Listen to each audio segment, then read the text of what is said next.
எனக்கு 4 பிள்ளைகள் 4 பிள்ளைகளும் படிக்கிறார்கள். அவன் செலவுகள் கொண்டு போகிறார்களே, லொரியில் கொண்டு போய் கள்ள மார்க்கெட்டில் விற்கிறார்களே, அதெல்லாம் யார்? எந்த மழை வந்தால் 15 நாள் வேறையிட்டேன், 20 நாள் வேறையிட்டான் நிப்பாட்டுவினேன். இன்று நாட்டிலே உப்பினுடைய உற்பத்தி இல்லாமல் அல்லது உப்பினுடைய இருப்பு பற்றாக்குறையாக நாங்கள் இன்றைக்கி நிற்கிறது உட்பளத்தில் வந்து இன்றைக்கி 6 நாளாக ஒரு போராட்டம் நடைபெற்று கொண்டிருக்குது. நீங்கள் அனைவரும் பார்த்துருப்பீங்க. அந்த மக்கள் வந்து தங்களுக்கு ஒரு எதிர்காலம், அதாவது வந்து தங்களுக்கு ஒரு நிரந்தரமான வேலையும் நிரந்தரமான ஒரு சம்பளமும் நல்லொரு அன்பாக நடத்தக்கூடிய ஒரு அதிகாரியை எதிர்பார்த்து அவங்க வந்து இந்த ஒரு ஆர்ப்பாட்டத்தை தொடங்கி நடத்தி கொண்டிருக்கிறார். இங்கே நிறைய அரசியல்வாதிகள் வந்து போயிருக்கிறோம். நிறைய பேர் வந்து அவங்களுக்கு உதாரணத்துக்கு சில உறுதிமொழிகளையும் வழங்கியிருக்கிறாங்க. அதுக்கு அந்த உறுதிமொழிகள் வந்து அவங்களுக்கு சரியான முறையில் அமையாததால் தொடர்ந்து 6 நாளாக இந்த போராட்டத்தை நடத்தி கொண்டிருக்கிறோம். இந்த போராட்டம் சம்பந்தமாக நாங்கள் கடந்த காலத்திலேயும் இந்த காணொலிகளை பதிவு செய்திருக்கிறோம். தொடர்ந்து எங்களோட காணொலியோடு இணைஞ்சிருந்தீங்க என்றால் இன்னும் நிறைய விடயங்களை நாங்கள் உங்களுக்கு சொல்கிறதுக்கு இருக்கிறோம். இந்த மக்களுக்கு ஒரு தீர்வு கிடைக்கணும் என்று கேட்டு வாங்க இந்த காணொலியை ஃபுல்லாக பாருங்கள்.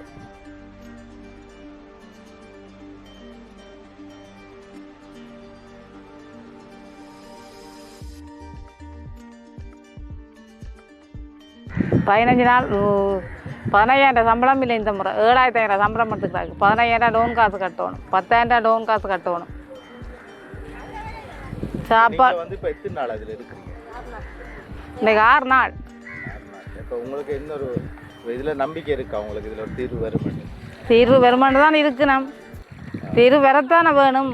சரி, உங்களோட குடும்ப நிலவரத்தை சொல்லுங்க. இருக்கா நீங்கள் குடும்பத்தில் எத்தனை பேர்? 5 பேர் இருக்கிறோம். 2 பேர் படிக்கணும். எல்லா சாமானும் கடையில் தானே வேண்டுறோம். நாங்கள் இந்த வேலையை நம்பி தானே கடையில், இந்த வேலையை நம்பி தான் வாரம் சாமான் வாங்குறதுக்கு எல்லாத்துக்கும் இதுதானே காசு. வேறு காசு இல்லை தான். நான் வேறு வேலைக்கே போகிற இல்லை தானே. படிக்கிறதுக்கு இது தாங்காது, சாமான் வேண்டாம் இது தாங்காது, வாங்கின கடன் தண்ணீர் கட்டுறதுக்கு இது காசு. இங்கேயும் வேலைக்கிட்ட அடினால் வேறு எங்கே வேலைக்கு போகலாம். சரி, இப்போ நீங்கள் வந்து எங்கேருந்து வேலைக்கு வாரீங்க? இப்போ உங்களுக்கு பஸ் செலவு எவ்வளோ ஆகும்? ஒரு மாதம் 3000 ரூபாய் வட்டாக கொடுக்கணும். எங்கேருந்து வாங்க? தட்டங்குட்டி வரேன். ஒரு மாதம் 3000 ரூபா கொடுக்கணும். லோன் காசு கட்டணும். சாப்பாட்டுக்கு சாமான் வேண்டணும். உங்களுக்கு படிக்கிற பிள்ளைகள் 2 பேர் இருக்குண்ணா. 2 பேர் பள்ளிக்கூடம் போயினேன். இப்போ நீங்கள் இங்கே இந்த இதுக்குள்ளே வந்து என்ன வேலை செய்கிறீங்க? என்ன வேலை? ரொலிக்கும் விடுவினான், பொம்பளையில் பிடிச்சி மண்ணைத்தான் விடுவினான். இப்போ உப்புழுக்க வந்தால் உப்புழுக்க விட்டுவினான். எல்லாம் செய்யாத வேலை நாங்கள் ஒன்றுமே இல்லை. எல்லாம் செய்த வேலை தான். எத்தனை வருஷமாக செய்கிறீங்க? நாங்கள் இப்போ வேலைக்கு வந்து 6 வருஷம் ஆச்சுது. உங்களுக்கு இந்த வேலையில் வந்து ஏதாவது ஒரு நன்மை கிடைச்சிருக்கா இதுவரைக்கும்? இதுவரைக்கும் போனஸ் எல்லாம் தெரிவினம். வரவு அடிப்படை பார்த்து தான் போனஸ் வரும். எங்களுக்கு வரவை பார்த்து தான் பெறும். 5,000 பெறும், 10,000 பெறும். அதுதான் போனஸ். சரி, இப்போ நீங்கள் 6 நாளாக இருந்துட்டீங்க. ஓ, 6 நாள் இருக்கிறீங்க. 6 நாளைக்குள்ளே உங்களுக்கு 6வது வந்து உத்தரவாதம் தந்து இல்லை இதை இந்த நாங்கள் இதை செய்து தருவோம் அல்லது இந்த உங்களுக்கு ஒரு நல்ல ஒரு தீர்வு கிடைக்க வேண்டாம் அப்படி சொல்கிறாங்க. அப்படி ஒரு எங்களுக்கு சொல்ல இல்லை. என்ன நீங்கள் என்ன எதிர்பார்க்குறீங்க? நாங்கள் தீர்வு வருமானு தான் பார்க்குறோம். இன்றைக்கு 6 நாளாச்சு. என்ன முடிவுன்னு பார்ப்போம். நாளைக்கும் பெற போகணுமா? நாளைக்கும் பெற போகணுமா? 2 நாள் கிடக்காம அந்த 2 நாள் மட்டும் போராட போகணுமா பார்ப்போம். உங்களுக்கு ஒரு நம்பிக்கையோட செய்கிறீங்க? நம்பிக்கையோடான்னு செய்கிறோம். உள்ளுக்கு இருக்கிறாக்கள் உங்களோட யாரோடையும் தொடர்பு இருக்கா உங்களுக்கு? எங்க உங்களுக்கு வேலை செய்கிறாங்க? சீச்சி, நாங்கள் அப்படி உண்டும் ஒரு தடவை. அவங்க எதுவும் உங்களுக்கு தகவல் சொல்கிற மாதிரி? எங்களுக்கு ஒரு கதைன்னு சொல்ல மாட்டோம். நாங்கள் அவையில் ஒன்றும் கதைக்கிறோம் இல்லை. வேலைக்கு விட்டால் வேலை செய்து பேசாமல் நாங்கள் வீட்டை வந்துடுவோம். அதிகாரிகள் உங்களுக்கு எந்த உத்தரவாதம் உள்ளுக்கு தருங்க? இவையெல்லாம் கதைக்கிறோம். மேனேஜர் மற்ற ஏபிஎம்மாக சொல்லிடுறோம். வேலைக்கு தேன் போட்டு வந்தாலும் என்ன சொல்கிறேன், வேலை இல்லைண்டா. இப்போ மழை 1 நாள் மழை வந்தால் 15 நாள் வேலையிட்டேன், 20 நாள் வேலையிட்டாமல் நிப்பாட்டுவினேன். அப்போ அந்த நேரத்தில் உங்களோட வாழ்வாதாரத்துக்கு என்ன செய்கிறீங்க? என்ன இப்படி தான் பிள்ளைகள் எங்கேயும் வேலைக்கு போனால் நாங்கள் எங்கேயும் கிடக்கிறத வச்சு தான் சாப்பிட்றது. இந்த வேலையை நம்பி தானே இருக்கோம். வேறு வேலையை ஒன்றுங்க போகிற தான். நாங்கள் இதே தானே வேறு. இந்த வேலையை நம்பி தான் வாரோம். இந்த வேலையை நம்பி தான் நாங்கள் வரோம். வேறு வேலையை கூட போகிற தானே. ஒரு கடை தொழிலோ அங்கேயோ இங்கேயோ விடாமல் போகிற. இந்த இப்போ ஒரு 2-3 மாதமாக 15,000 பெறும், 10,000 பெறும், 8,000 பெறும், 9,000 பெறும். இந்த 3 மாதமும் ஆக மோசம் பேர். ஆனால் 10,000 பேர் 5 நாள் வேலையும் செய்திருக்கிறோம். 2,000 அப்படி வேற இங்கே மழை வந்தால் வேற கெடுக்க மாட்டோம் மக்களை. அந்த மிச்ச நாளில் மிச்ச நாள் இந்த மழை வந்தால் வீட்டை நின்றுவோம். அதையும் டேன் போடுவேன் நான். போன முறையெல்லாம் இந்த முறையெல்லாம் சம்பளம் வந்தது 15,000 சம்பளம். சாமான் பண்ண கூட காணாது. இந்த முறை இன்றைக்கு நாளைக்கு 20 போச்சு. 4 நாள் வேலை செய்திருக்காரு. 4 நாள் வேலை. உங்களுக்கு ஒரு நல்ல ஒரு தீர்வு கிடைக்கணும், உங்களுக்கு நல்ல வேலை கிடைக்கணும், இங்கே நீங்கள் உங்களோட குடும்பத்தோடு நல்லா இருக்கணும் தான் அதைத்தான் நாங்கள் நினைக்கிறோம். அதான் நினைக்கிறோம். ஓகே, சரியா. தொழிலாளர்கள் கிட்டத்தட்ட இன்றைக்கு 6வது நாட்களாக இந்த உப்பளத்துக்கு முன்னால் நின்று மக்களது கவன ஈர்ப்பு போராட்டத்தை அவர்கள் முன்னெடுத்திருக்கின்றார்கள். இவர்களின் இந்த கோரிக்கை நியாயமானது என்ற அடிப்படையில் நாங்களும் அவர்களது போராட்டத்துடன் நின்று அவர்களுக்கு கை கொடுக்கிறோம். இந்த போராட்டத்துக்கு இது வெறும் இந்த தொழிலாளர்களின் பிரச்சனை மட்டுமில்லை, இது இந்த சமூகத்தின் பிரச்சனையாக எல்லாரும் பார்க்கணும். ஏனென்றால் ஆயிரக்கணக்கான கிட்டத்தட்ட 2000க்கும் மேற்பட்ட தொழிலாளர்கள் இந்த பகுதியை சுற்றி இருக்கக்கூடிய இவர்களுக்கு ஒரு வாழ்வாதார தொழில் வாய்ப்பாக இந்த ஆணையர உப்பளம் இருந்து வந்திருக்கின்றது. ஆனால் இப்போது ஒரு குறைஞ்சது ஒரு 150-200 பேர்களுக்கு கூடி நிரந்தரமான தொழில் வாய்ப்பை இந்த பகுதியில் இருக்கக்கூடிய மக்களுக்கு கொடுக்க இயலாத நிலையில் இந்த நேஷனல் சால்ட் லிமிடெட் என்று சொல்லி தேசிய உப்பு நிறுவனம் இருக்கின்றது. அப்போ இது ஒரு அநியாயமானது. ஏனென்றால் பல வருஷங்களுக்கு முதல் ஆயிரக்கணக்கான பேருக்கு தொழில் வாய்ப்பு கொடுத்த கிட்டத்தட்ட 1000 ஏக்கர் நிலப்பரப்பில் உப்பு உற்பத்தி செய்யப்படுற இடத்துல இந்த பகுதியில் இருக்கிற மக்களுக்கு நிரந்தரமாக 200 பேரை கொடுக்க முடியாண்டால் அப்புறம் என்னத்துக்கு இந்த உப்பளம் இந்த இவ்வளோ பெரிய நிலப்பரப்பில் செயல்படுத்தப்படணும் என்றதான் பொதுவாக எல்லாரது கேள்வி. இது உண்மையிலேயே இதை அபிவிருத்தி செய்து உப்பு உற்பத்தியை நாட்டில் அதிகரிக்கிறதுக்கு சரியான இது தொடர்பாக ஆற்றல் உள்ளவர்கள் எல்லாரையும் வெளியே அனுப்பி போட்டு உப்பு தொடர்பாக எந்த ஆற்றலும் இல்லாதவர்களுக்கு நிர்வாகத்தை கொடுத்து அந்த நிர்வாகத்தினர் இந்த தொழிலாளர்களை மனிதர்களாக மதித்து நடத்தாமல் இந்த உப்பு உற்பத்தியில் மிகப்பெரிய பின்னடைவையும் ஏற்படுத்தி கொண்டிருக்கின்றார்கள். ஆகவே இது தொடர்பாக அவர்கள் அப்பப்போ குரல் கொடுத்தவர்கள் பழிவாங்கப்பட்டிருக்கிறார்கள், புதியவர்கள் இணைத்து கொள்ளப்பட்டிருக்கிறார்கள். புதியவர்கள் வந்த வழிமுறையும் தவறானது. சில அரசியல் செல்வாக்குள்ளால் வந்தவர்கள் தொழிலாளர்கள் வந்தவர்கள் இன்றைக்கு சூப்பர்வைசராகவும் பெரிய பெரிய கம்ப்யூட்டர் ஆப்ரேட்டராகவும் மாற்றப்பட்டிருக்கிறார்கள். ஏனென்றால் இப்போ உள்ள முகாமையாளர் நிர்வாகம் வந்து அவர்களுக்கு துதிபாடக்கூடியவர்களை அவர்கள் வச்சிருக்கிறார்கள். ஆகவே இந்த தொழிலாளர்கள் பல குற்றச்சாட்டுகளை 10 வருஷமாக தொடர்ந்து வேலை செய்யும் தொழிலாளர்கள் இங்கே இந்த போராட்டத்தில் குதித்திருக்கிறார்கள். இந்த இடத்துல நாங்கள் ஒரு கேள்வி ஒன்று உங்கள் மேலே வைக்கிறோம்.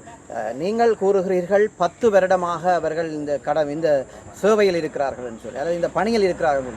அவர்களாலே ஒரு குற்றச்சாட்டு வைக்கப்படுகிறது. இதில் இந்த ஆர்ப்பாட்டத்தில் பங்கு பெற்றவர்கள் எல்லோரும் வந்து பருவகால ஊழியர்கள் என்ற ஒரு டைட்டில் இருந்தாலும் நான் சொல்கிறேன்னா பருவகால ஊழியர்கள் தேவை. ஏனென்றால் முந்தி பல வருஷங்கள் 30 வருஷத்துக்கு முதல் கிட்டத்தட்ட 1500 பேர் நிரந்தரமாக வேலை செய்த காலத்தில் 600 பேர் அளவில் பருவ காலத்திலேருந்து உடப்பிலிருந்து கொண்டு வந்து வேலை செய்யப்பட்டார். உற்பத்தி கூட பருவகாலம். நான் சொல்கிறேன் என்னென்றால் இந்த பெரிய பிரதேசத்தில் இவர்களை தொடர்ந்து அனுபவம் உள்ள தொழிலாளர்களை ஏன் பருவகால ஊழியர்களாக வச்சுக்கொள்ள வேண்டும் என்பது தான். வேறு பருவகால ஊழியர்கள் என்றால் என்னவும் காய்ச்சி போட்டு போகலாம், எப்படியும் நடத்தலாம் என்றது யார் சொன்னது? சட்டம். இவர்களுக்கு EPF கட்டுறார்கள், ETF கட்டுறார்கள். இவர்களுக்கு தொழில் திணைக்களத்தின் உத்தரவாதம் இருக்கணும். தொழில் திணைக்களத்தில் சொல்லும் போது தான் அவர்களுக்கும் தொழில் திணைக்களம் இப்போ தான் 2 நாளைக்கு முதல் வந்து தான் அறிவுரைகள் சொல்லி போட்டு போய் பருவகால ஊழியர்களுக்கு எந்த அடிப்படையில் அவர்களுக்கு EPF வரும்? இல்லை, அதுதான் சொல்கிறேன். அவர்கள் ETF கட்டினா அதான் அவர்கள்ட்ட பேசலிப்ப வேண்டி பாருங்க. அவர்கள் ETF எனக்கு தெரியல பருவகால ஊழியர்களோ எல்லாரும் பருவகால ஊழியர்கள்ண்டா அப்போ உப்புகளை இப்போ கொண்டு போகிறார்களே, லொரியில் கொண்டு போய் கள்ள மார்க்கெட்டில் விற்கிறார்களே, அதெல்லாம் யார் எந்த ஊழியர்களால் உருவாக்கப்படுது? அப்போ அவர்களுக்கு நிரந்தரம் வேணுமென்றது தான் நான் சொல்கிறேன். இதில் 2 கேள்வி இருக்கு ஐயா. எப்படி என்று சொல்லி சொன்னால், இந்த உப்பளத்திலே பணிபுரிகிற ஒரு பணியாளரும் உப்பை திருடியதாக ஒரு முறைப்பாடு இருக்கிறது. அதே மாதிரி எங்களுடைய ஊழியர்கள், அதாவது இந்த ஆர்ப்பாட்டத்தில் ஈடுபட்டு கொண்டிருக்கிற எங்களுடைய மக்களும் இந்த உப்பு திருடினவர்களாக என்ற ஒரு இல்லை, இதுதான் எப்பையும் வந்து இந்த முதலாளி வர்க்கம், இந்த ஆளும் வர்க்கம் இப்படித்தான் காய்க்கும்.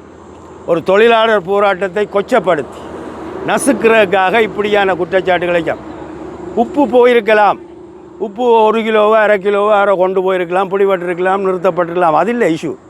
அதை விட இவர்கள் 1000 கேள்விகளுக்கு பதில் சொல்லுங்க. இப்போ எனக்கு நேற்று ஒரு நம்பகரமான தகவல், இங்கேருந்து லொரியில் ஏற்றப்பட்ட இது உரிய இடத்துக்கு போய் சேர்றதுக்கு முதல் வெளியால் 3 மூடை உப்பு 10,000 ரூபாய்க்கு கொடுக்கப்பட்டு கொண்டு தான் போகுது. இதெல்லாம் வேறு, இது ஊழல் இல்லையா, இது மோசடி இல்லையா? இங்கேருந்து அனுப்புகிறேன்டா சீல் பண்ணி அனுப்பணும், இது வெளியால். அப்போ இது இங்கே உள்ள நிர்வாகத்தில் உள்ளவர்களுக்கும் வெளியால் உள்ள உப்பு புரோக்கர்களுக்கும் உள்ள கடத்தல். இன்றைய காலையிலுமே நீங்கள் பார்த்து கொண்டிருப்பீங்க, ஒரு அக்கா வந்து தன்னதாகவும் இங்கே உப்பளத்திலிருந்து ஒரு அடிமட்டமான விலைக்கு உப்பு கொள்வனவு செய்து போட்டு தன்னிடம் வந்து கரவாட்டுக்காக அதிக கூடிய உப்பு தொலைபேசி இலக்கத்தோட கதைக்கும் போது அவர்கிட்ட தொலைபேசி துண்டிக்கப்பட்டிருக்கு. இப்போ அவர் ஏற்கனவே அந்த ஒரு கருவாட்டு தொழில் செய்யும் ஒரு நபரிடமிருந்து கமிஷனுக்கு இங்கே குறைஞ்ச விலையில் வேண்டிய அவருக்கு விற்று கொண்டிருந்துங்க. இப்படி இதெல்லாத்தையும் இந்த உழவு மோசடியை வச்சுக்கொண்டு ஒரு தொழிலாளி ஒரு 1/4 கிலோ உப்பை கொண்டு போனதை வச்சுக்கொண்டு இவ்வளோ பேரும் கள்ளர்கள் என்று சொல்லி முத்திரை குத்துறது பிள்ளை. அவர்களுக்கு பின்னால் நியாயமான கோரிக்கை இருக்குது. இந்த என்ன தொழிலில் இப்போது விபத்துக்குள்ளானவர்கள் இதில் இருக்கணும். அவர்களுக்கு ஒரு பெனடோல் கூடி கொடுக்குறதுக்கு இந்த நிறுவனத்திட்ட ஒரு ஃபர்ஸ்ட் எய்ட் பாக்ஸ் இல்லை. அப்போ தங்களுக்குள்ள ஏராளமான தவறுகளை வச்சுக்கொண்டு இந்த மம்பட்டி பிடி கொண்டு போயிட்டார், உப்பு கொண்டு போயிட்டார்ன்ற குற்றஞ்சாட்டு இல்லை. இவர்கள் கொண்டு போயில்லைன்றது யாருக்கு தெரியும்? இரவில் மேனேஜர் வரார், போகிறார், லொரி போகுது, எந்த எந்த எந்த எந்த எந்த உரிய நடைமுறைகளும் பின்பற்றப்படாமல் லொரி போகுது. அவன் 30,000 கிலோ போகிறதுன்னு சொல்லப்படுது. 25,000 கிலோவுக்கு பில் போட்டுட்டு 5,000 கிலோ கள்ள மார்க்கெட்டில் விற்றால் அது தவறு இல்லையா? அது என்ன உத்தரவாதப்படுத்த முடியும்? என்ன தேவைக்காக இரவிலே லோரிகள் அப்படி ஒரு காலம் நடைமுறையில் சனி ஞாயிற்றுக்கிழமை இரவு ஒரு காலம் இந்த உப்பளத்தில் நடைமுறையில் இப்போ தான் நடக்குது. கேட்டால் உப்பு நாடு முழுக்க தட்டுப்பாடு இருக்கின்ற ஒரு சாட்டை சொல்லப்படுது. அப்படி என்றால் அது உரிய நடைமுறையெல்லாம் கொண்டு செல்லப்படணும். உப்பு ஏன்னா உப்பு ஒரு லொரியின் கொள்ளலை விட மேலதிகமாக ஏற்றப்பட்டு உப்பு வெளியால் இறக்கி விற்கிறார்கள் என்று சொல்லி குற்றச்சாட்டு இருக்குது. அப்போ இது என்னென்றால் இப்போ தொழிலாளர்கள் சொல்கிறேன்டா, நான் காலமே கைக்கு சொன்னேன்டா, இது அவர்களின் குற்றச்சாட்டு ஒரு நியாயமான ஒரு நீதியான நடுநிலைமையான ஒரு விசாரணை நடத்தப்பட்டால் இந்த தொழிலாளர்கள் உங்கள் நடந்த களவுகளை வந்து அவர்கள் சாட்சியாக சொல்ல தயாராக இருக்கிறார்.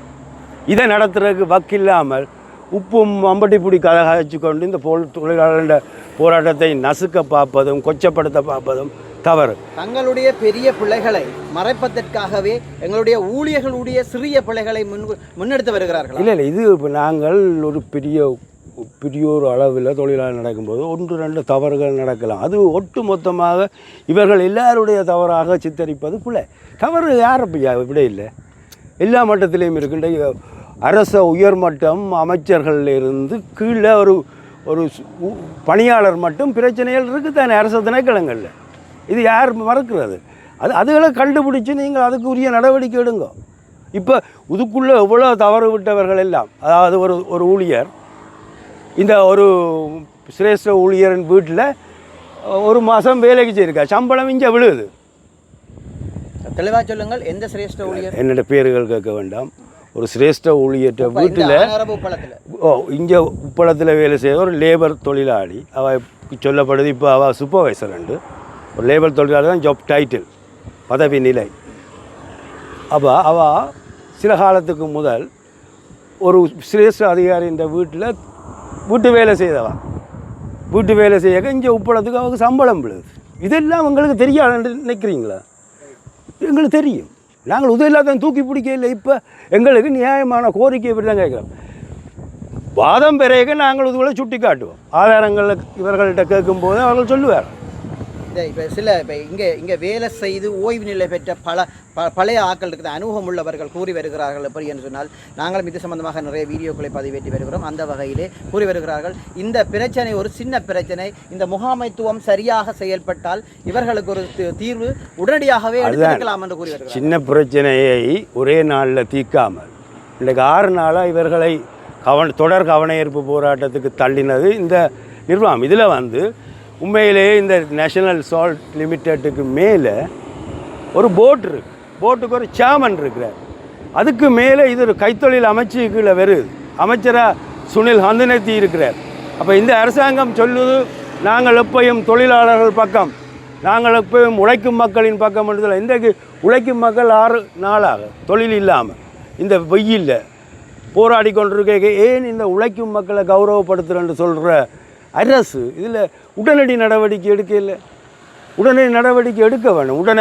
உடனடியாக இப்போ முறைப்பாடு வந்தால், ஒரு அரச நிர்வாக கட்டமைப்பில் முறைப்பாடு வந்தால் உடனடியாக யார் மீது குற்றஞ்சாட்டப்படுவதில்லை அவர்களை தற்காலிகமாக இடைநிறுத்தி ஒரு புதிய ஆளை கொண்டு வந்து சுயாதீனமான விசாரணை செய்து தீர்ப்பு வழங்குறது தான் ஒரு அரச நடைமுறை. ஆனால் இந்த 6-7 நாளாக இவர்கள் கோரிக்கை வைக்கிறார்கள்.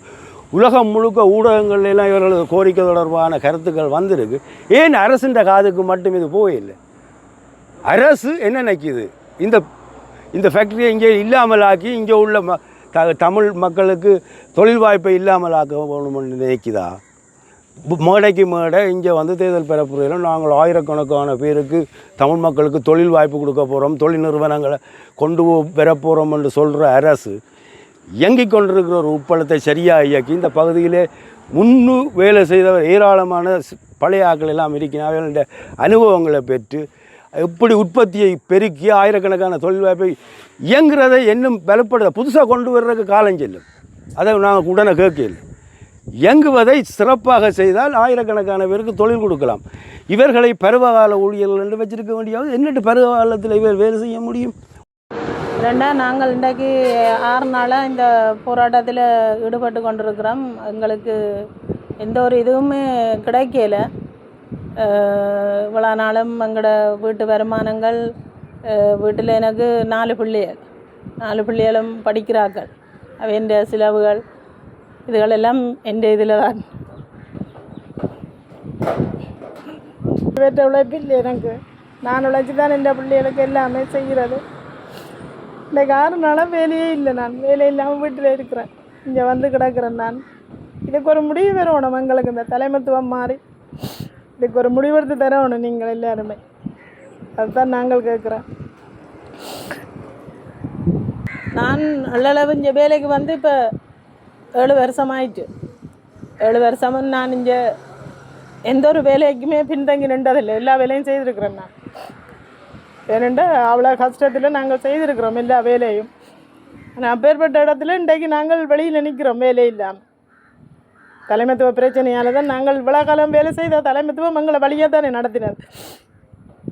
இப்போ ஒரு 1.5 வருஷம்தான் இவர் வந்து தலைமைத்துவம் அவருக்கு கொஞ்சம் இது இந்த நடத்துகிற தலைமைத்துவம் இல்லை அவருக்கு. ஆனபடியாக எங்களையெல்லாம் கொஞ்சம் கீழ்த்தரமாக நினைச்சு தான் நாங்கள் செய்த வேலைக்கு உண்மையிலேயே நாங்களெல்லாம் முன்னிறுத்தப்பட்டு முன்னுக்கு வர வேண்டிய ஆட்கள் இன்றைக்கு நாங்கள் பின்னுக்கு தான் நிற்கிறோம். கடைசி இலையில் இங்கே ரோட்டுக்கு வந்துட்டோம். இது இப்படியே தான் போகும் போல கிடக்கு. ஆனால் நாங்கள் இனி இங்கே போய் வேலை செய்கிற அளவில் இல்லை. நாங்கள் வீட்டோடு இருக்கிறது தான் நாங்கள் முடிவெடுத்துருக்கிறோம். இல்லைன்னு சொன்னால் இந்த போராட்டம் எங்களுக்கு தொடர்ந்து ஒரு முடிவு வரணும். முடிவு வந்தால் தான் நாங்கள் இங்கே வேலை செய்யலாம். வேறு கேட்க நாங்கள் போய் வேலை செய்ய இயலாது. ஏனெண்டா ஏற்கனவே எங்களை அவர் ஒரு இதாகத்தான் மதித்து நடக்கிறவர். ஏனெண்டா அவர் தான் படித்ததுன்னு நாங்கள் படிக்காத எங்களை ஒரு ஆடு மாடுகள் மாதிரி தான் அவர் கணிக்கிறார் உண்மையிலேயே. அது இல்லாமல் இருந்தால் தான் நாங்கள் வேலை செய்யலாம். ஏனெண்டா ஏற்கனவே நான் வந்த காலம் தொட்டு இங்கே இருந்த தலைமைத்துவ மேனேஜர் உண்மையிலேயே அவர் பாராட்டக்கூடியவர். ஏனெண்டா எங்களுக்கு ஏபிஎம்மாக இருந்தவரும் அப்படித்தான். அவர் ஒரு கோபத்தில் எங்களை பேசினாலும் அடுத்த நிமிஷம் அவர் வந்த கதை கேட்க எங்களுக்கு அந்த கோபம் இல்லாமையே போயிடும். ஏனென்றா அப்படி ஒரு சாந்தமானார். அப்படி வழிநடத்தக்கூடிய ஆக்கள் இருக்கினேன். ஏன் அவையிலெல்லாம் அந்த இது ஓடையெல்லாமல் இருக்கிறினம் அவையில் விடலாம் தானே. இவர் நாங்கள் இவரில் எங்களுக்கு எந்த ஒரு கோபமும் இல்லை. இவருக்கு கொஞ்சம் இந்த முகாமைத்துவம் இதுன்றதுக்கு அவர் கொஞ்சம் அனுபவம் பட்டு வரணும். அனுபவம் இல்லாத ஆள் தானே. அப்போ அந்த இதில் இங்கே வேலை என்ன மாதிரி செய்யலாம், இந்த பாத்தியில் எப்படி தண்ணி கட்டுறது அப்படி என்ற அனுபவசாலிகள் இருக்கணும் வெளியில். சரி, அவரை ஒரு கொஞ்ச நாளைக்கு வெளியில் விட்டு தெரிஞ்சாக்கள் இருக்கணும் தானே. அவையில போட்டு கொஞ்சம் அவர் அதில் இருந்து படித்து பெறட்டுக்கும் வந்தால் நல்லது தானே. எங்களுக்கு அவருடைய எந்த ஒரு கோபமும் இல்லை. கோபத்தில் நாங்கள் சொல்லலை. அவருக்கு தலைமத்துவம் கொஞ்சம் பிரச்சனையாக தான் இருக்குது. அதால் தான் நாங்கள் கேட்குறோம். வேறு ஒன்று எங்களுக்கு அவருக்கு அவருக்கும் எங்களுக்கும் தனிப்பட்ட கோபம் ஒன்றுமே இல்லை. அவர் இருக்கிறதுல அவர் எங்கட ஊர் ஆள் ஒரு மேனேஜராக இருக்கிறது எங்களுக்கு நல்லந்தான். ஆனால் அவர் அந்த படித்ததண்ட இதை கொண்டு வரார், அவ்வளோதான் பிரச்சனை. மற்றது மேனேஜர்ன்னு சொன்னால் அவர் தலைமத்துவம் வந்து அவர் ஆஃபீஸ் மட்டும்தான் இருக்கணும். அவர் வெளியிலெல்லாம் எங்களுக்கு சுப்போசியர் மாதிரி இருக்கணும். எங்களுக்கு அடுத்த சுப்போசியருக்கு அடுத்த போஸ்ட்டில் இருக்கிறார் தானே, அவையலூடாக தான் அவர் எந்த ஒரு பிரச்சனையும் கதைக்கணும். ஆனால் இவர் அப்படி இல்லை. இவர் வந்து நேரடியாக இறங்கி எங்களோடைய கதைக்கிறார். முதலிருந்த தலைமத்துவ மேனேஜர் அப்படி இல்லை, எங்களோட வந்து கதைக்கிறது எப்பாலும் இருந்துட்டு தான் எங்களோட கதைப்பறை ஒழிஞ்சு. மற்றபடி அவர் ஆஃபீஸில் இருந்து வந்து எங்களோட கதைக்க மாட்டார். லேசில் வந்தாலும் பாத்தியில் வந்து அப்படியே சுற்றியெல்லாம் பார்த்து கொண்டு போகணுமே ஒழிஞ்சு அவையில் எங்களோட கதைக்க மாட்டேன். ஆனால் இவர் அப்படி இல்லை. இவர் அந்த தான் படித்து நான் இதில் நேரடியாக வருவார். நேரடியாக எங்களோடைய வந்து கதைப்பார், எங்களுடைய கேட்பார், எங்களுடைய தண்டுவார். அவர் வந்து எங்களோட நேரடியாக கதைக்கிறேன்னா பிறகு எங்களுக்கு சுப்போசிமார் வேலை செய்கிறதுக்கு சுப்போசிமார் எங்களை நடத்துறதுக்கு தேவையில்லை தானே. அப்போ அவரை எல்லாம் செய்யலாம் தானே. அவையில் அப்புறம் என்னதுக்கு இப்போ இந்த அவையில் எங்களுக்கு கண்டு சொல்லிவிடப்பா. அதுதான் பிரச்சனை, வேறு ஒன்றும் இல்லை. எங்களுக்கு இந்த தலைமத்துவம் அவர்கிட்ட இது மாறவிடும். அவரை ஒரு குறிப்பிட்ட காலத்துக்கு எடுத்து வேறு ஒரு இடத்துக்கு விட்டு அவர் நல்ல அனுபவம் பெற்று பெறட்டுக்கும் சந்தோஷமாக நாங்கள் ஏற்றுக்கொள்வோம். இதுக்கு நல்ல ஒரு முடிவு எங்களுக்கு எடுத்து தரணும். இல்லைன்னு சொன்னால் நாங்கள் உண்ணாவிரதம் இருக்கிறதுக்கும் ரெடியாக இருப்போம் போல் நடக்கும். அது அப்படி தான் நடக்கும் போல் நடக்குது. இதுக்கு ஒரு தீர்வு பெறாட்டி நாங்கள் அடுத்த கட்டம் நாளை பிறகு உண்ணாவிரத போராட்டம் தான். அது பிறகு ஏதோ ஒரு முடிவு வருந்தானே, உண்ணாவிரத போராட்டத்துக்கு பிறகு சரி ஏதோ ஒரு முடிவு கொண்டு வருந்தானே. எங்களுக்கு ஏனையின் பிரதான வீதியிலிருந்து அந்த பகுதியில் வந்து இருக்கிறது உல்லாச விடுதி. அதிலிருந்து அண்மையில் இருக்கிறது தான் இந்த உப்பளம். இந்த உப்பளத்தில் தான் ஒரு நிர்வாக சம்பந்தமான பிரச்சனைக்கான ஒரு ஆர்ப்பாட்டம் இப்போது நடந்து கொண்டிருக்குது.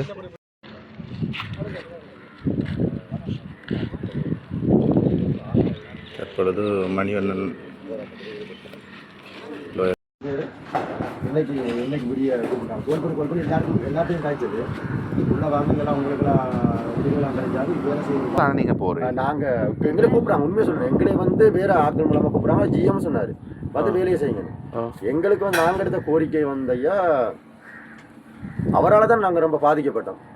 இப்போ நாங்கள் வந்து எங்களோட மேனேஜரால் நம்ம பாதிக்கப்பட்டோம். ஜிஎம்மாலே மேனேஜரால் நம்ம அவ்வளோ கடினமான வேலை தந்தது, பாதிப்பு பேசுகிறது அப்படி இப்படின்னு சொல்லி எல்லாமே இருக்குது. எல்லாருமே எங்கள் பெண்கள் இப்போ கொஞ்சம் பேர் தான் இருக்காங்க, மற்ற எல்லாருமே இருக்காங்க. தலை சுற்றி கீழே வந்து நம்ம இந்த மாதம் தலை சுற்றி கீழே வந்ததுக்கு நான் தலை சுற்றி கீழே வர இந்த அம்மா தூக்கிட்டு வராங்க பாத்தியிலேருந்து. அப்புறம் நான் லொரி ஏற்றிட்டு வரேன். நான் என்ன கண்டாவலம் தான் சொல்லுவேன். எவ்வளோ கிண்டல் கண்டாவலம் என்னன்னு சொல்ல கண்டாவலம் படுத்துருக்கேன். நான் என்னென்னு கேட்க மயங்கி கீழே வந்து மயங்கி நல்ல வெயில் அந்த டைம். அப்புறம் நான் லொரி ஏற்றிட்டு இருக்கேன். அப்போ எங்களுக்கே தெரியும் வெயில் அதிகம். மயங்கி கீழே வந்து ஒரு வாகனம் வரலையான்னு கேட்டேன். உனக்கு முடியலைன்னா நீ காலையில் நின்றுக்க வேண்டியதான்றாங்க. அப்போ எனக்கு கோவம் வந்து தகாத வார்த்தையில் பேசி அதுக்காக நிறைய பனிஷ்மெண்ட் வாங்கியிருக்கேன். கெட்ட வார்த்தையெல்லாம் பேசி தூசத்தை உண்மை வெளியால் உண்மை தானே சொல்லுவாங்க. எல்லாம் எடுத்துட்டு இருக்காங்க. அப்படி அவங்க ரொம்ப தப்பாக பேசுகிறது. இப்போ ஒரு பம்ப் சுற்றுற வேலை ஒரு பொறியியல் கொடுத்தா அது இலவான வேலை, ஈஸியான வேலை. அது அவங்க சாதகமான ஆக்களுக்கு சொல்வழிக்கக்கூடிய சொல்வழின்னா சாதகமான ஆக்கள் அவங்களோட சொற்களை இப்போ நிற்கிறாங்க உள்ள அவங்களுக்கெல்லாம் வந்து ஒரு வேலையாக இப்போ ஆஃபீஸுக்குள்ள வேலை, இந்த பிளான்ட்டுக்குன்னு சொல்லி பிளான்ட் ரன் ஆகலன்னு சொல்லியாச்சு. பிளான்ட்டுக்குள்ள 2 பேரை போட்டு வச்சு வேலை செய்கிறாங்க. பிளான்ட் ரன் ஆகலை, 1 மாதம் ஆயிடுச்சு. பம்ப் ஒன்று வெடிச்சுன்னு சொல்லி இன்றைக்கி வரை ரன் ஆகலை. ஆனால் ரிப்பன் கட் பண்ணிட்டுலாம் போயிட்டாங்க. ரன் ஆகலை, இது எதுவுமே ஓடலை. ஆனால் 2 பேர் வேலை இருக்கிறாங்க. அவங்களுக்கு சாதகமான ஆக்கள் இந்த பேட்டி கொடுத்தாங்க. ஒரு 7-8 பேர் மட்டும் பேட்டி கொடுத்துருக்காங்க. ஒரு யூடியூப் சேனலுக்கு. அதில் உள்ளவங்க வந்து யாருமே நார்மல் வேலை, ஹார்ட் ஒர்க் வேலை, நார்மல் வேலை எதுவுமே செஞ்சதில்லை. அவங்களாம் வந்து எங்களை வந்து வழிநடத்தினவங்க, சூப்பர்வைசர்னு சொல்லி வழிநடத்தினவங்களை வச்சு இப்போ லொரி ஏற்றிட்டு இருக்காங்க. இயந்திரம் மூலமாக, ஜேசிபி மூலமாக ஏற்றும் போது ஒரு நாளைக்கு 5-6 லொரி சும்மா போய்கிட்டே இருக்கு. ஏன்னா வந்து கோர்ட்ஸில் வந்து நாங்கள் லொரியை வந்து விடாமல் மறிச்சிருந்தோம். உடனே கோர்ட்ஸ்லையா நாங்கள் வந்து லொரியை விடாமல் மறிச்சிருந்தோம். நாங்கள் எதுவுமே யாருக்குமே மறிச்சிருந்தோம், விட வேணாம். உடனே நைட்டு 9:30 போல் ஜட்ஜிட்ட போயிட்டு அரெஸ்ட் வாரண்ட் எடுத்துட்டாங்க. ஓகே, எடுத்து நேற்று ஞாயிற்றுக்கிழமை உங்களோட அசிஸ்டன்ட் கூட வந்து பார்த்துட்டு அவர் கண்ணால் பார்த்தார் லொரி போனது. ஞாயிற்றுக்கிழமை 4 லொரி போகுது விடிய காலையில். நீங்கள் ஃபோட்டோ போனீங்களா? உங்களை வேற இன்னைக்கு போனோம். கோர்ட்ஸ் வேற சொன்னா இன்னைக்கு கோர்ட்ஸுக்கு போயிருந்தோம்னா நாங்கள் இது வைக்கிறாது என்ன சொல்லுவாங்க, எங்கட முன்ஜாமீன் எடுக்கிறதுக்கு ஜாமீன் எடுக்கிறது நான் போயிருந்தோம். நாங்கள் மறைப்போம் இருக்காங்க. அதுக்கப்புறம் அப்படி இப்படி சொல்லி தள்ளுபடி பண்ணி 1 மணி வழக்கு நடந்ததா? வழக்கு நடக்கலையா? அதை என்ன சொல்லுவாங்க, எங்களுக்கு கோரிக்கை வச்சு நாங்கள் திருப்பி கொடுத்தோம். எங்கள் இதை கேன்சல் பண்ணுங்க. யார்கிட்ட கொடுத்தீங்க? லோயர். யார் லோயர்?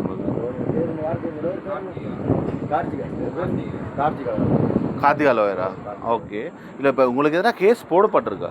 போடப்பட்டிருக்கு. விவாகரன் ரமணன் அவரை சார்ந்த ஊழியர்களை கைது பண்ணலாம். பொது சொத்துக்கு சேதம் அதுக்கப்புறம் நுழியலை மறிச்சாலும் உப்புகளை கொண்டு போகாமல் வெளி மாவட்டங்களுக்கு கொண்டு போகாமல் கோர்ட்ஸ் ஆர்டர் பண்ணிருக்கு. கோர்ட்ஸ் ஆர்டர் பண்ணி எங்களுக்கு வழக்கு நம்பர் தெரியுமா? வழக்கு கோர்ட்ஸ் ஆர்டர் ஐயா கோர்ட்ஸ் ஆர்டர் இருக்கா? Courts order.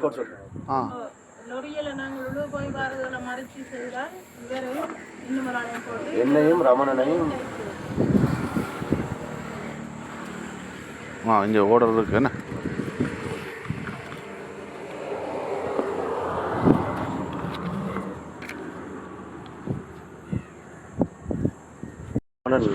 அவங்க அம்மா ஹாஸ்பிட்டலில் வச்சுருக்காங்க. இன்றைக்கி வரல.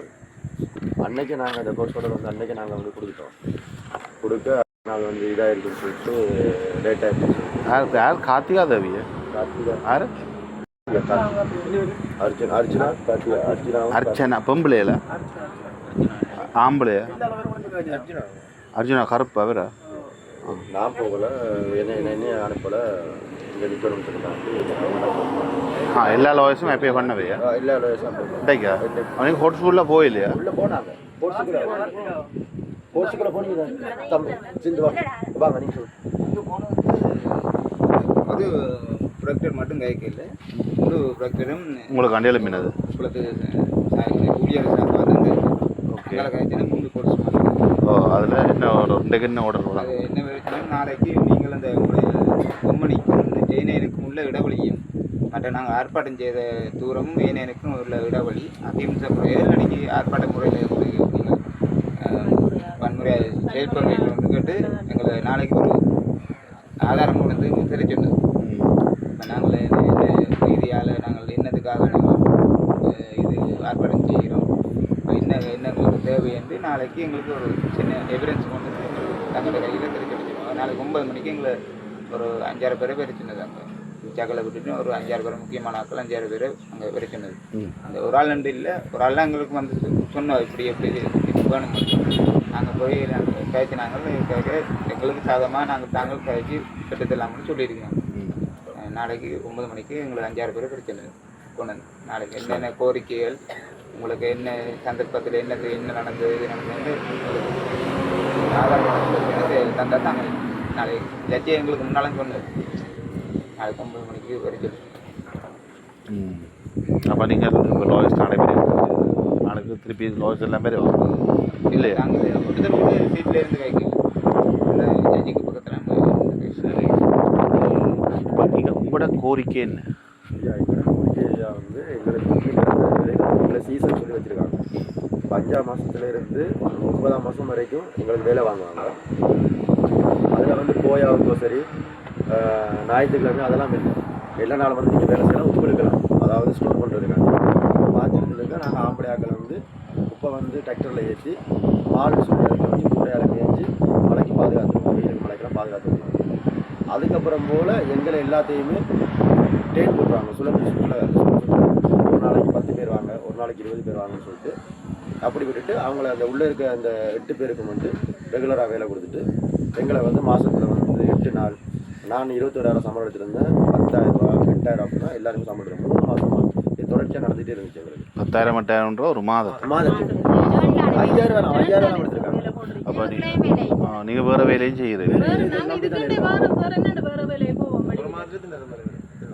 நான் எல்லாம் இங்கே வந்து 7 வருஷம் ஆச்சுது. 7 வருஷம் இங்கே தான் 7 வருஷம் இந்த 7,000 ரூபாய் தான் வேலை செய்யுது.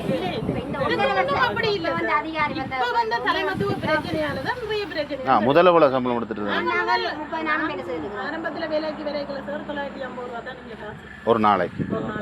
அதுக்கு தான் நாங்கள் வேலை செய்து இபிஎஃப் பிஜிஎஃப் எல்லாம் கழிக்க எங்களுக்கு மாதம் முழுக்க நாங்கள் வேலை செய்தாலும் 25,000க்கு மேலே எடுக்க மாட்டோம். சம்பளம் எங்களுக்கு கூட்டியா அறிவிச்சாச்சு 2000 தரீங்க. ஆனால் நாங்கள் மாதம் முழுக்க வேலை செய்து எங்களுக்கு சம்பளம் பெறும் போதிய அளவு இருந்தது. இப்போ ஒரு 3 மாதம் தான் இந்த ஒரு பிரச்சனை எங்களுக்கு. தலைமத்துவம் இல்லை இல்லை இப்போ வந்திருக்கிற மேனேஜர் வேறு. அவருக்கு என்னென்னா அவர் படித்து வந்திருக்கிறார் சார். அவர் படிப்பால் தான் அவர் வந்திருக்கிறார். அவருக்கு வந்து இந்த உப்பின் அனுபவ இதுகள் வந்து கொஞ்சம் குறையும். சரி மேடம், இங்கே ஏன் பேக்கிங் செய்கிற இல்லை? என்னடா இப்போ தான் சார் பேக்கிங் ஐயா பேக்கிங் வந்து ஓப்பன் பண்ணாங்க ஐயா. பேக்கிங் செஞ்சுட்டு தான் இருந்தாங்க. பேக்கிங் செஞ்சுன்னா நான் 50 கிலோ பேக்கில் பேக் பண்ணாங்க. இப்போ வந்து நம்மளை பேக்கிங் 1 கிலோ பேக்கிங் பண்ணவே இல்லை. அதுக்கெல்லாம் மிஷினரிலாம் இருக்குது. திடீர்னு பார்த்தா ஒரு 25 நாளைக்கு முன்னுக்கு ஒரு பம் ஒன்று வெடிச்சிச்சு தான், சத்தம் கடிச்சாங்க, டயர் வெடிக்கிற சத்தம் மாதிரி கடிச்சு ஒரு பம் ஒன்று வெடிச்சிச்சு. அதை வந்து இந்தியாவுக்கு கொடுத்து அனுப்பணும், இந்தியாவிலேருந்து வரணும்னு சொல்லிட்டாயா. இப்போ உண்மையாக சொல்ல போனாயா இதுக்குள்ள இருக்க உப்பு இருக்குது தானே, நாங்கள் போன வருஷம் எடுத்து வச்ச உப்பை ஃபுல்லாக ஏற்கனவே விற்றுட்டாங்க. எத்தனை மெட்ரிக் டன் உப்பு இருக்குன்னு சொல்லிட்டு அவங்களுக்கு தெரியும். ஒரு மாலில் வந்து 200 மெட்ரிக் டன் உப்பு இருக்கா அப்படின்னு தெரியுமா அவங்களுக்கு. மெட்ரிக் டன்னா ஐயாவுக்கு தெரியும் எத்தனை 1000 கிலோ அது. அப்போ அவளத்தையும் விற்றுருவாங்க, முன்கூட்டி அவங்களுக்கு கெஸ் பண்ணிடுவாங்க. அவள் எங்களை சோல் ஆஃபீஸர் இருக்கார், சோல் ஆஃபீஸர் அவர் சொல்லிடுவார் இப்போ இத்தனை கிலோ இருக்குது நீங்கள் விற்றுருங்க. ஆரம்பமே விற்றுட்டாங்க, விற்றுட்டு காசை வாங்கிட்டாங்க. இப்போ இதை ஃபுல்லாக முதலாளி கொடுத்தே ஆகணும், அவங்க கொடுத்தே ஆகணும். அப்போ அவங்க வந்து கொடுக்கணும்னு சொல்ல இப்போ மழை காரணமாக வந்து எங்களுக்கு வந்து உப்பு விளைஞ்சிச்சுன்னா அதை வச்சுட்டு இதை ரன் பண்ணலாம்னு சொல்லி ஒரு பிளானிங்கோடு இருந்தாங்க. அதுக்கப்புறம் எங்களோட உப்புகள் வந்து இருக்கும்போது அழகாக ரன் பண்ணியிருக்கலாம். அதுக்கு ஏதோ ஒரு சூழ்ச்சி ஒன்று பண்ணி ஏதோ ஒன்று செஞ்சு இப்போ இதுக்குள்ள 40 பேர் வேலை செய்யலாம் ஐயா. அந்த ஃபேக்ட்ரிக்கில் 40 பேர் அந்த ஒழுங்காக வேலை செஞ்சோன்னா 40 பேர். அந்த தம்பியெல்லாம் உள்ளே தான் வேலை செஞ்சுட்டு இருந்தான். அந்த தம்பி உள்ளே வேலை செஞ்சுட்டு இருந்தான். அப்புறம் இன்னொரு தம்பி வரல இன்னைக்கு. ஒரு 4 தம்பி இந்த நிற்கிறார், இந்த தம்பி உள்ளே தான் வேலை செஞ்சார். அப்போ எல்லாரும் உள்ளே தான் வேலை செஞ்சுட்டு இருந்தாங்க. சந்தோஷமாக டேட்டை வர நீட்டாக வேலை செஞ்சுருந்தாங்க. இப்போ உங்களை பொறுத்தவரை இப்போ உப்புன்ற உற்பத்தி நின்றுட்டு உற்பத்தி நின்றுச்சு. வயல் உப்பு இருக்குது உப்பு, ஆனால் இழுக்கிறதுக்கு நாங்கள் இங்கே இருக்கோம். அது அவங்களுக்கு தேவையில்லாது சார். அதை பற்றிலாம் பிரச்சனை இல்லை அவங்களுக்கு. இப்போ இருக்கிறத ஏற்றி கொண்டு இப்போ இருக்கிறத வந்து கொடுத்தாகணும். அது இவ்வளோ பிரச்சனை பற்றி அத்தனை போலீஸ் வேலை, 3 டிவிஷன் போலீஸ், எத்தனை போலீஸ் வேலை. இன்றைய தினம் ஆனரவு உப்பளத்திலே தொழில் செய்கின்ற தொழிலாளர்களுடைய அழைப்பின் பேரிலே நான் இன்று இந்த இடத்துக்கு விஜயம் செய்திருக்கின்றேன். கடந்த 7 நாட்களாக இந்த தொழிலாளர்கள் தங்களுடைய கோரிக்கைகளை முன்வைத்து போராட்டத்திலே ஈடுபட்டு கொண்டிருக்கிறார்கள். அவர்களுடைய போராட்டம், அவர்களுடைய பார்வையிலே அவர்களுடைய போராட்டத்திலே நியாயம் இருக்கிறது. தங்களுடைய உரிமை கோரிக்கைகளை வைத்து போராடி கொண்டிருக்கின்ற அந்த உப்பள ஊழியர்களுடைய நடவடிக்கைகளுக்கு எதிராக இன்று நீதிமன்றத்திலே தடை விதிக்கப்பட்டிருக்கின்ற காரணத்தினாலே இந்த விடயம் இப்பொழுது நீதிமன்றத்திலே பாரப்படுத்தப்பட்டிருக்கிறது. நீதிமன்ற கட்டளையின் பிரகாரம் உப்பளத்தினுடைய செயற்பாடுகளை இடையூறு செய்யக்கூடாது என்ற விதமாக ஒரு தடை உத்தரவு வழங்கப்பட்டிருக்கிறது. நான் இன்று இவர்களோடு கதைத்த பொழுது இந்த வழக்கு இன்றைய தினமும் நீதிமன்றத்தில் எடுக்கப்பட்டிருக்கிறது, நாளைய தினமும் எடுக்கப்பட உள்ளதாக கருத்து சொல்லியிருக்கிறார்கள். இந்த பிரச்சினை உண்மையிலே வெகு விரைவாக தீர்க்கப்பட வேண்டிய ஒரு விடயமாக இருக்கிறது. காரணம் 2 காரணம். ஒன்று, இன்று நாட்டிலே உப்பினுடைய உற்பத்தி இல்லாமல் அல்லது உப்பினுடைய இருப்பு பற்றாக்குறையாக இருக்கின்ற அதே நேரம் உப்பினுடைய விலையும் அதிகரித்து கொண்டிருக்கிறது. அதே நேரம் இங்கே கடமையாற்றக்கூடிய 120 ஊழியர்கள் தங்களுடைய வாழ்வாதாரத்தை இழந்து இன்று போராடி கொண்டிருக்கிறார்கள். அவர்களுடைய குடும்பங்கள் இதனாலே பாதிக்கப்படுகின்ற ஒரு சூழ்நிலையும் இருக்கிறது. ஆகவே விரைவாக இந்த பிணக்குக்கு அனைத்து தரப்பும் முற்றுப்புள்ளி வைக்க வேண்டியது காலத்தின் கட்டாயம். இந்த உப்பளத்தினுடைய முகாமைத்துவமும் தங்களுடைய நிலைப்பாடுகளிலிருந்து சற்று கீழே இறங்கி இந்த ஊழியர்களுடைய கோரிக்கைகளை, நியாயமான கோரிக்கைகளுக்கு செவிசாய்த்து அவர்களுடைய கோரிக்கைகளை நிறைவேற்றுவதற்கான கடமை இந்த உப்பள முகாமைத்துவத்துக்கும் இருக்கிறது. இருந்தபோதும் இந்த விடயம் இப்பொழுது நீதிமன்றத்திலே இருக்கின்ற காரணத்தினாலே நாங்கள் நீதிமன்றத்திலே இந்த விடயத்தை எவ்வாறு இணக்கமாக முடிவுறுத்தி இந்த போராட்டத்தை முடிவுக்கு கொண்டு வரலாம், ஊழியர்களுடைய கோரிக்கைகள் நிறைவேற்றப்படலாம் என்பது தொடர்பிலே நாங்கள் முழுமையான ஒத்துழைப்பை இந்த ஊழியர்களுக்கு நாங்கள் வழங்குவதற்கு தயாராக இருக்கின்றோம். சட்ட ரீதியான ஒத்துழைப்பையும் ஆதரவையும் தார்மீக ஆதரவையும் இந்த ஊழியர்களுக்கு நாங்கள் செய்வதற்கு தயாராக இருக்கின்றோம். சின்ன ஒரு கேள்வியான என்னென்னு சொன்னால், இந்த இடத்திலே 6வது நாளாக இந்த போராட்டம் தொடரும் பட்சத்தில் இதோடு நீங்கள் இன்றைய நாளிலே நீங்களும் கௌரவ பாராளுமன்ற உறுப்பினர் அர்ச்சுனா ராமன் அவர்களும் ஆளுந்தரப்பினைச் சேர்ந்த இளங்குமரன் அவர்களும் சந்திரகுமார் கௌரவ சந்திரகுமார் அவர்களும் தோன்றி சமூகம் அளித்திருக்கிறீர்கள். இந்த வகையிலே கிளிநொச்சி பாராளுமன்ற உறுப்பினர்கள் என்று நிறைய பேர் இருக்கிறார்கள் இந்த இடத்துல. இப்போ இன்னும் தமிழ் எம்பிக்கள் என்று நிறைய பேர் இருக்கிறார்கள். மக்களுக்கு ஒரு பிரச்சனை நடக்கும்போது மக்களால் ஆணை கிடைக்கப்பட்டு பெற்ற நீங்கள் ஏன் இந்த இடத்தில் சமூகம் அளிக்காமல் இருக்கிறீர்கள்? காரணம் என்ன? இல்லை, அந்த காரணத்தை என்னாலே சொல்ல முடியாது. அதை நீங்கள் அவர்கள்ட்ட தான் கேட்க வேண்டும். ஆனால் இது என்னை பொறுத்த மட்டும் ஒரு பாரிய பொறுப்பு எங்களுக்கு இருக்கிறது, எனக்கு இருக்கிறது. மக்கள் பிரதியோ இல்லையோ அந்த பொறுப்பை உணர்ந்தவனாக நான் இன்றைய தினம் இந்த பல ஊழியர்களுடைய அழைப்பை ஏற்று நான் இன்றைய தினம் வருகை தந்திருக்கிறேன். என்னால் முடிந்த அளவுக்கு ஊழியர்களுடைய துன்பத்தை போக்குவதற்கு, அவர்களுடைய எதிர்காலத்தை சுமூகமாக முன்கொண்டு செல்வதற்கு நான் பூரணமாக அவர்களுடைய பக்கம் நின்று அவர்களுக்கு ஆதரவை வழங்குவேன். இந்த இடத்துல நாங்கள் உங்களுக்கு நன்றி சொல்ல கடமைப்பட்டிருக்கிறோம். என்னென்னு சொன்னால், இந்த இடத்துல இப்போது தான் நீங்கள் வந்தீர்கள். அவர்களோட உங்களுக்காக நீங்களாகவே முன் வந்து நான் உங்களுக்காக நாளைக்கு கௌரவ மன்றில் ஆஜராகிறதாக குறிப்பிட்டிருக்கிறோம். அந்த வகையிலே நன்றிகளை நாங்கள் எங்கள் சார்பாக நன்றிகளை தெரிவித்துக் கொள்கின்றோம். நன்றி.